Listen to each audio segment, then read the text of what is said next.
Oras mga kababayan, alas 9:03 na ng umaga. Kaibigan, kumusta? Ka-Naturez, magandang araw sa ating lahat ngayon. Ngayon po ay araw ng Lunes, 10 ng Agosto taong 2026. Narito na naman po tayo sa ating programang Mga Sulat ni Willie Kawili. Mga liham na ating bibigyan ng pansin, mga gunita ng nakaraan, mga hinanakit at sakit na dulot ng buhay, tungkol man sa pag-ibig, problema sa pamilya, o iba't ibang suliranin na hinaharap at tiniis dahil sa kapalaran. At ngayong araw, uli nating bubuksan ang mga pahinang puno ng emosyon. Mga kwentong minsan ay pilit nating kinakalimutan. Ngunit patuloy na bumabalik sa ating alaala. Ating basahin, ating pakinggan, at ating damhin ang bawat kwento sa mga sulat ni Willie Kawili.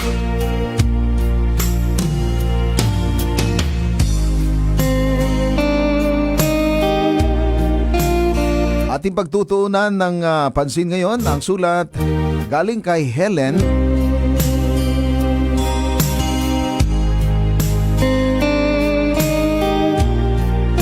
na taga Rizal, Zamboanga del Norte.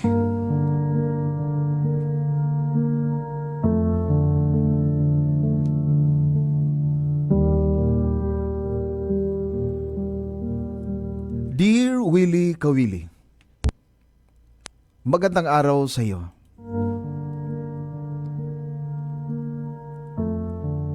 At sa lahat ng iyong avid listener na katulad ko. Ako si Helen, taga Rizal, Zamboanga del Norte. Isa akong bank teller.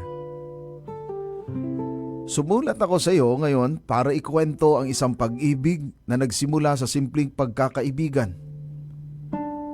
Hanggang sa hindi ko namalayan siya na pala ang taong gusto kong makasama habang buhay. Itago niyo lang siya sa pangalang Marvin. Siya ang dati kong kaklase. Noong una, ordinaryong classmate lang siya para sa akin, Kuya Willie. Pero habang tumatagal ang panahon, lalo kaming naging malapit sa isa't isa.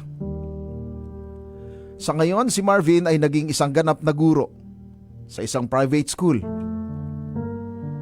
Babait siya, maalaga, at higit sa lahat, napaka-sweet niya sa akin, Kuya Willie. Kapag napapagod ako sa trabaho, siya ang unang nagtatanong kung kumain na ba ako, at nilalambing ako palagi nun. Naaalala ko pa nung sinabi niya, Helen, kumain ka na ba? Sabi ko naman, hindi pa. Kasi pagod lang ako eh. Halika, ako nang bahala, kumain tayo sa labas. Yan ang isa sa mga simpleng bagay na ginagawa namin sa araw-araw, Kuya Willie. Simple lang. Pero sa mga simpleng bagay na yon, doon ko naramdaman na mahalaga ako sa kanya. Hanggang sa naging bahagi na siya ng bawat araw ko. Ang hilig niya palagi ay nagbabakasyon kami. Nagta-travel. Kung saan-saan kami pumupunta. Kaming dalawa ay nahilig sa pagta-travel, Kuya Willie. May mga local tourist destination kaming pinupuntahan. Kahit saang lupalop sa Pilipinas, napuntahan na yata namin lahat. Mapa Boracay, Mapa Siargao, Mati City, Vigan sa Ilocos Sur, sa Baguio at kung saan-saan pa. At dumating pa ang panahon na nakapag-trip kami sa Macau at Hong Kong. Magkahawag kamay kaming naglalakad sa Disneyland. Nagtatawanan, nagpipicturan. At para wala kaming ibang problema sa mundo nung panahon na yun, Kuya Willie. Masayang masaya kami nung mga panahon na yun. Naalala ko nun, sabi pa niya sa akin, Helen, balang araw magkakaroon din tayo ng sarili nating bahay, di ba? Hindi kailangan malaki, basta importante magkasama tayo. At sa hagpis ng yaka pa lang niya, komportable na ako. At ang mga ngiti niya, okay na ako noon, Kuya Willie. Hindi ko alam na ang simpleng sandaling iyon ay magiging isa sa pinakamahalagang alaala na lang na panghahawakan ko sa mga darating na araw. Dahil sa likod ng mga masasarap na kulitan, samahan, kainan, sa likod ng mga biyahe, sa likod ng mga litrato at sa likod ng mga magandang buhay na unti-unti naming binubuo, may isang araw palang darating na biglang babago sa lahat. Isang araw, isang tawag, isang aksidente.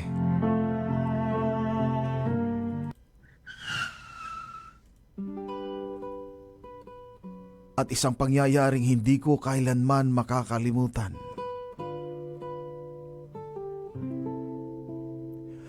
Kuya Willie, nakatanggap ako ng tawag. Sabi nung nasa kabilang linya, Helen, huwag kang mabibigla. Kasi si Marvin... Bakit? Bakit anong nangyari kay Marvin? Huminahon ka muna. Kasi alam mo, Helen, na-aksidente siya.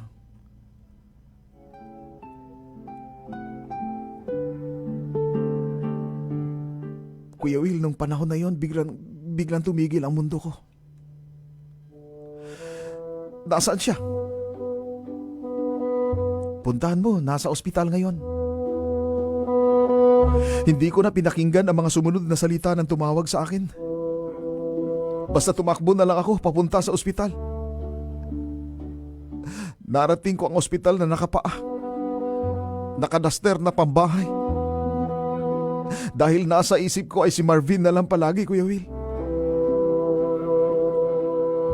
Hindi ko na alam kung paano at manatiling matatag.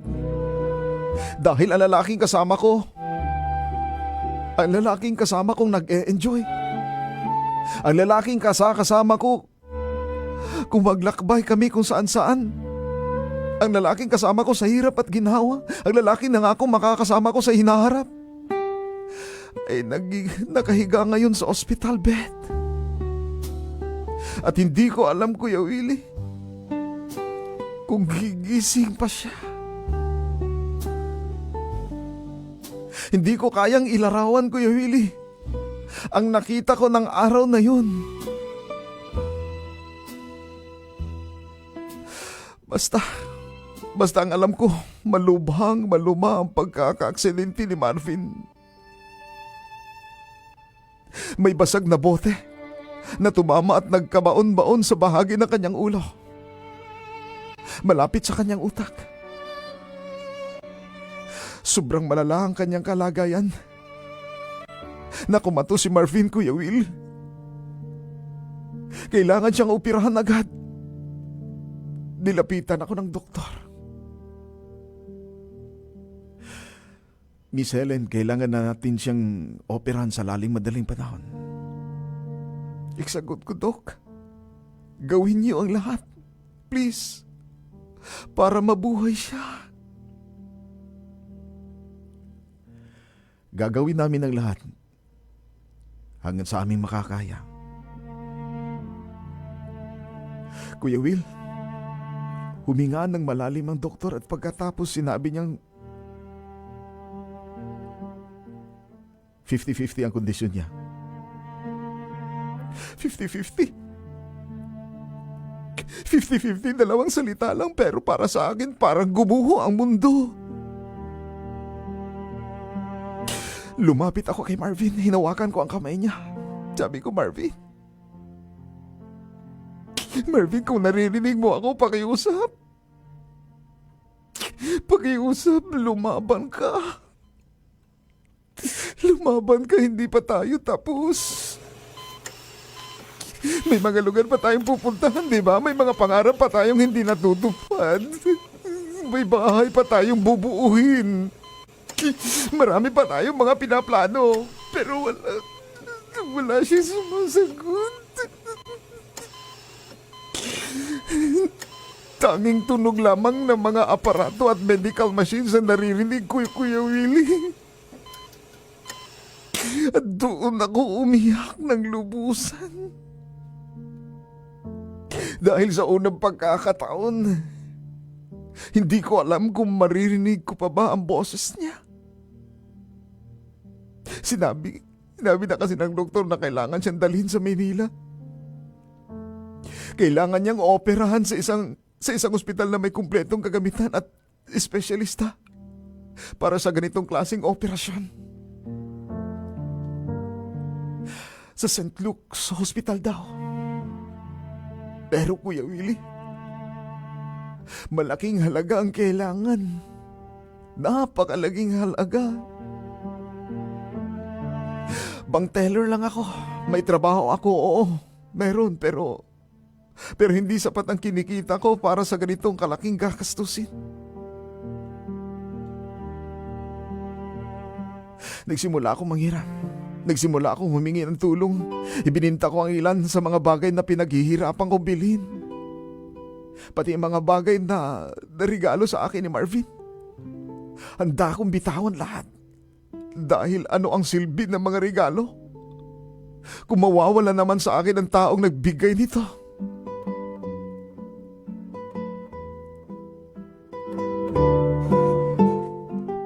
Tinitigan ko ang picture namin sa Hong Kong.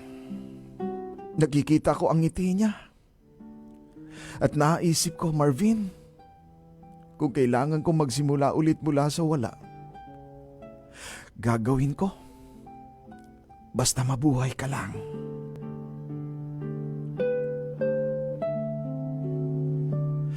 Habang hinahanda siya para sa pagbiyahe patungong Maynila, lumapit ako sa kanya. Hinawakan ko ang kamay niya, sabi ko, Marvin, hindi ko kailangan ng Hong Kong. Hindi ko kailangan ng mahahaling restaurant. Hindi ko kailangan ng magaganda bakasyon. Basta gumising ka lang, yun lang. Babalik tayo sa dati, maglalakad tayo, magkakape tayo, mag-aaway tayo sa maliit na bagay, at pagkatapos magkabati rin tayo.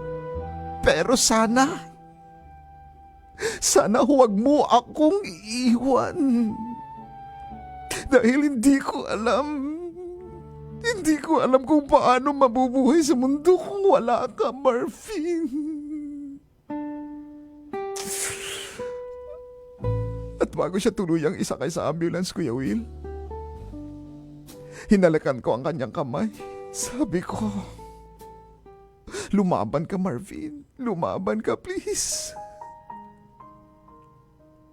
Dahil naghihintay pa ako at habang papalayo na ang ambulance, pakiramdam ko, Kuya Will, pati ang puso ko ay sinakay na rin kasama siya.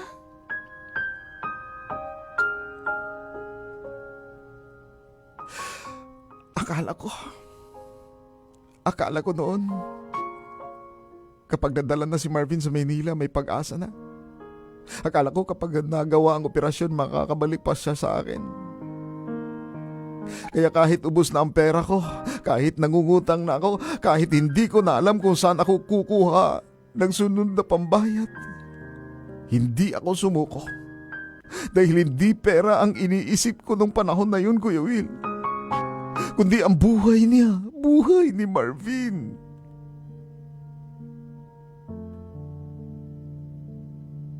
Sa loob ng operating room, ilang oras ako nakaupo sa labas. Walang makausap. Walang makakapitan. Tanging rosaryo lang ang hawak ko. Paulit-ulit akong nagdarasal. Diyos ko, kung may kailangan kang kunin sa akin, ako na lang. Ako na lang, huwag siya. Please, huwag siya. Bigyan mo lang siya ng pagkakataon, please. Lumipas ang 1 oras, 2 oras, 3 hanggang sa lumabas ang doktor. Tumayo agad ako. Doc, kumusta siya? Okay na ba siya? Maliligtas ba siya? Hindi agad sumagot ang doktor, Kuya Will, at doon ko naman naramdaman ang takot. Sabi niya, natapos ang procedure, pero kailangan pa natin bantayan ang kanyang kondisyon.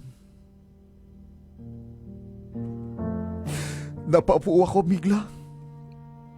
At sa unang pagkakataon matapos ang ilang oras, nakahinga ako ng kaunti. Nang payagan ako makakita siya, lumapit ako sa kama niya.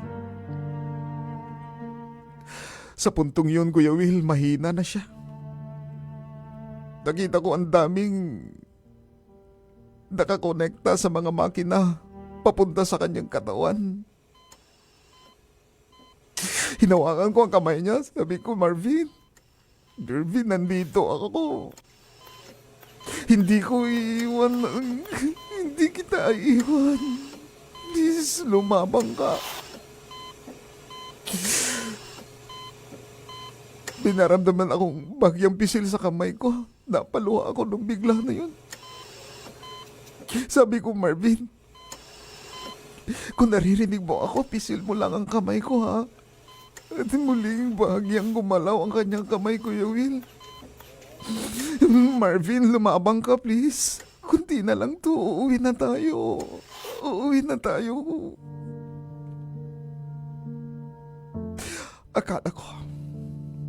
Akala ko yun na ang simula ng himala. Pero hindi pa pala tapos ang laban, Kuya Will. Makalipas ang ilang oras, biglang nagbago ang tunog ng makina. Nagmamadali ang mga doktor at nurse. Doc, anong nangyari? Doc, Miss Helen, lumabas ka muna. Hindi ko gusto ko manatili kay Marvin, please.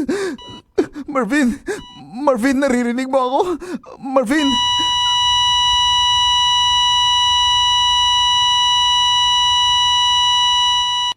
Nakita ko ang mga doktor na nagsisikap na iligtas siya at ako.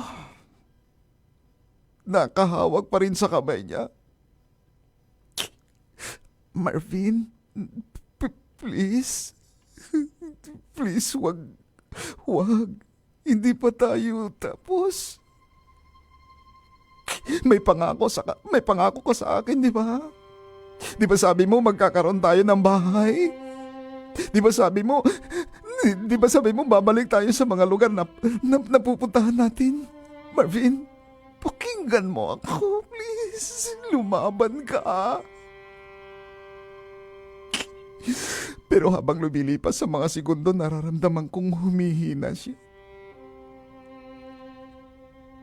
At dumating ang sandaling tumingin ako sa mukha niya, parang gusto kong tandaan ang bawat detalye ang mukha ng lalaking minahal ko.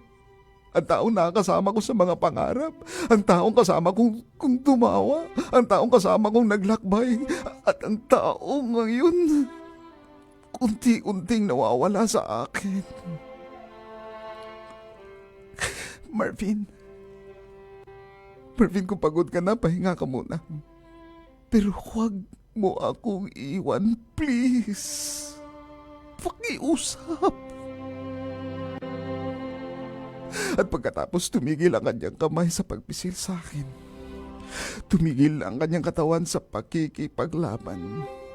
At narinig ko ang tunog na hindi ko kailanman makakalimutan.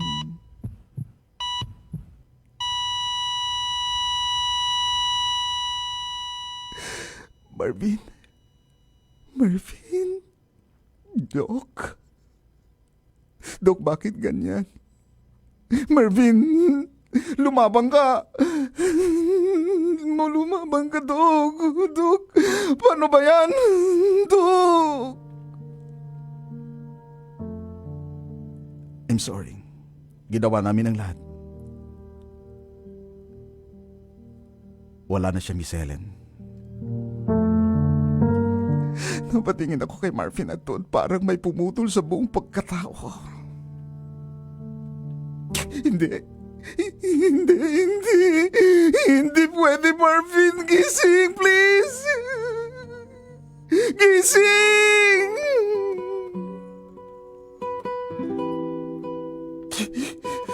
May hinihintay pa tayo. May pangako ka sa akin. Yakap. Hindi ko na alam kung umiiyak pa ba ako, sumisigaw. Bakit? Bakit siya? Ba't hindi niyo siya niligtas? Bakit? Ginawa naman niya lahat para sa akin. Wala naman siyang masamang ginawa. Bakit siya? At sa sobrang galit,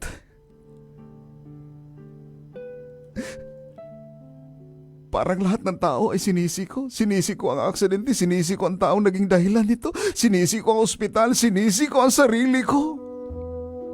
At higit sa lahat, sinisi ko ang Diyos. Sabi ko, Diyos ko, bakit? Bakit mo siya ginuha? Hindi ba siya sapat? Hindi ba siya sapat sa akin? Hindi ba sapat ang mga luha ko? Hindi ba sapat ang mga dasal ko? Bakit? Bakit hindi mo siya pinakinggan? Napahawak ako sa dibdib ko. Lord, ako na lang sana. Ako na lang ang kinuha mo. Bakit siya? Bakit si Marvin? Hindi pa kami tapos.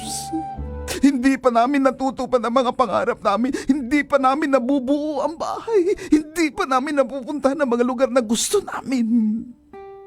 Hindi pa niya ako nakakasama habang tumatanda. Bakit ngayon?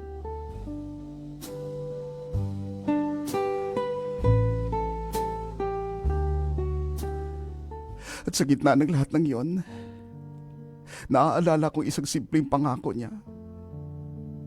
Sabi niya sa akin, basta kasama kita, masaya na ako. At doon ako tuluyang humagulhol ng iyak. Dahil ngayon, wala na ang taong nasa tabi ko. Wala na ang taong nagsabi noon. Wala na ang boses. Wala na ang kamay na dati kong hinahawakan. Wala na ang taong tinatawag kong love. At ang natira na lang ay mga litrato, ang mga alaala, ang mga pangako, at isang pusong hindi alam kung paano magsisimula ulit.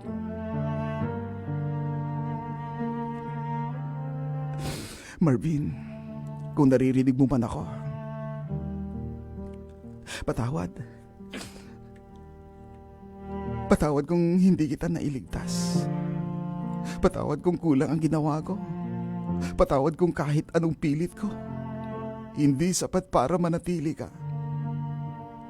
Pero salamat. Salamat sa lahat. Sa bawat tawa. Sa bawat yakap. Sa bawat biyahe. Sa bawat simpleng araw. At higit sa lahat, salamat dahil kahit sandali, ipinaramdam mo ang mahalaga ako. At Kuya Will, bago ako umalis sa ospital, hinalikan ko ang kanyang kamay sa huling pagkakataon at sinabi ko, hindi na tayo makakabalik pa sa Hong Kong. Pero balang araw, kapag handa na akong ngumiti ulit, lahat ng magagandang alaala natin, ako ang magdadala hanggang sa huli. Goodbye, Marvin. Ang pinakamamahal kong dating kaklase. Ang naging pinakamamahal kong guro. At ang lalaking minahal ko. Magpahinga ka na. Hindi na kita pipigilan. Pero sana, hintayin mo ako.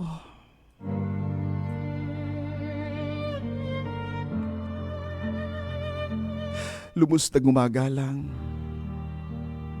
Helen, Nagrisal, Zamboanga del Norte.